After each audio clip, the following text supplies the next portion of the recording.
আজ আমি এমন একটি ভিডিও শেয়ার করতে যাচ্ছি যা আপনার জীবনকে পরিবর্তন করে দিবে।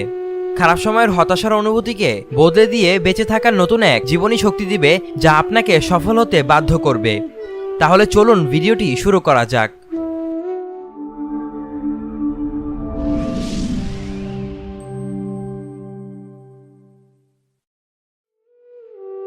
এপিজে আব্দুল কালাম আজাদ বলেছেন, জলদি মিলে যাওয়া জিনিস বেশি দিন টিকে না, এবং যে জিনিস বেশি দিন টিকে তা কখনোই জলদি মিলে না।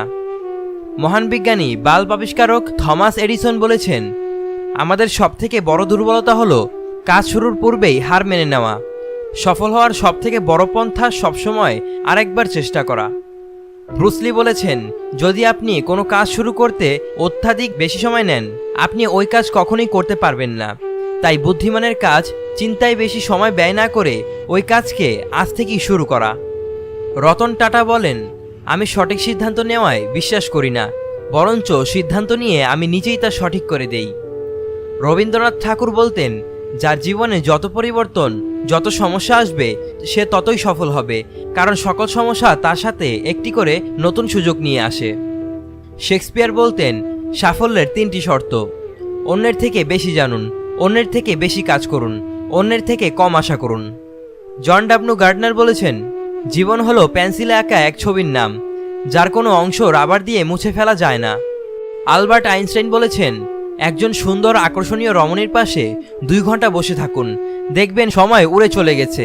এবার গ্রীষ্মের গরমের মাঝে রাস্তায় 2 মিনিট হাঁটুন, মনে হবে আপনি অনন্তকাল ধরে হাঁটছেন। স্বামী বিবেকানন্দকে একজন বলেছেন, আপনি এত বড় জ্ঞানী, এত বড় শিক্ষিত, তবুও কেন নিচে বসেন? স্বামী বিবেকানন্দ হেসে খুবই সুন্দর একটি জবাব দিয়েছেন। তিনি বলেছেন, নিচে বসে থাকা ব্যক্তি কখনোই নিচে পড়ে যায় না। দুনিয়ার সবথেকে ধনী ব্যক্তি অ্যামাজনের মালিক জেফ বেজোস বলেন, যদি আপনি অনেক বড় সফলতা অর্জন করতে চান, তবে ব্যর্থ হওয়ার জন্য তৈরি হয়ে যান, কারণ বারবার ব্যর্থ হওয়ার পরেই নিজের দুর্বলতা জানা যায়, এবং দুর্বলতার সমাধান করেই বড় সফলতা অর্জন করা যায়। ফেসবুকের মালিক মার্ক জাকারবার্গ বলেন, জীবনের লড়াইয়ে সবসময় শক্তিশালী ব্যক্তি জিতে না, বরঞ্চ সেই জিতে যেভাবে সে জিততে পারবে।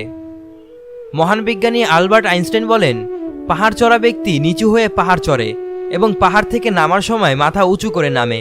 তাই যে ব্যক্তি নিচু হয়েছে সে পাহাড় চড়ছে, এবং যে অহংকার করে সে খুব দ্রুততার সহিত নিচে নামছে। মহান বিজ্ঞানী আলবার্ট আইনস্টাইন আরও বলেছেন, আমি সবসময় পরীক্ষার বিরোধিতা করি। পরীক্ষা শিক্ষার্থীদের জানার আগ্রহকে মেরে ফেলে। শিক্ষার্থীর জীবনে কোনোভাবেই 2টির বেশি পরীক্ষা দেওয়া উচিত নয়। আমি হলে শিক্ষার্থীদের জন্য সেমিনার আয়োজন করতাম। শিক্ষার্থীরা যদি মনোযোগ দিয়ে শুনত, তাহলেই আমি তাদের ডিপ্লোমা দিয়ে দিতাম। শেক্সপিয়ার বলতেন, ভীতুরা তাদের প্রকৃত মৃত্যুর আগেই বহুবার মরে, কিন্তু সাহসীরা জীবনে মাত্র একবারই মৃত্যুর স্বাদ গ্রহণ করে থাকে। হুমায়ুন আহমেদ বলে গেছেন, নিজের সার্টিফিকেট নিজেই দিও না, খেয়াল করে দেখো যে সবাই তোমাকে কি ভাবে, তাদের কাছেই সার্টিফিকেট নাও, নিজের সমালোচনা করেই দেখো না। শুদ্ধ হওয়া কঠিন কিছু না। হুমায়ুন আহমেদ আরও বলে গেছেন, মানুষের পুরো জীবনটা হচ্ছে একটা সরল অঙ্ক, যতই দিন যাচ্ছে ততই আমরা তার সমাধানের দিকে যাচ্ছি। আব্রাহাম লিঙ্কন বলেছেন, যদি আমার কাছে একটি গাছ কাটার জন্য 8 ঘন্টা সময় থাকে, তাহলে আমি কুড়াল ধার করার জন্য 7 ঘন্টা ব্যয় করব। শেরে বাংলায় একে ফজলুল হক বলেছেন, যে জাতি তার বাচ্চাদের বিড়ালের ভয় দেখিয়ে ঘুম পাড়ায়, তারা সিংহের সাথে লড়াই করা কিভাবে শিখবে? যারা পানিতে ডুবে যাওয়ার ভয়ে তার সন্তানকে ডোবায় নামতে দেন না, কিভাবে সেই সন্তান আটলান্টিক পাড়ি দিবে? হেলেন কিলার বলেছেন, আলোতে একাকী হাঁটার চেয়ে বন্ধুকে নিয়ে অন্ধকারে হাঁটা উত্তম। বিল গেটস বলেছেন, যখন তোমার পকেট ভর্তি টাকা থাকবে, তখন শুধুমাত্র তুমি ভুলে যাবে যে তুমি কে, কিন্তু যখন তোমার পকেট ফাঁকা থাকবে, তখন সমগ্র দুনিয়া ভুলে যাবে তুমি কে। এইসব কথায় খেয়াল রাখবেন এবং আপনার জীবনে উন্নতি করবেন। ধন্যবাদ। আসসালামু আলাইকুম ওয়া রাহমাতুল্লাহি ওয়া বারাকাতুহু।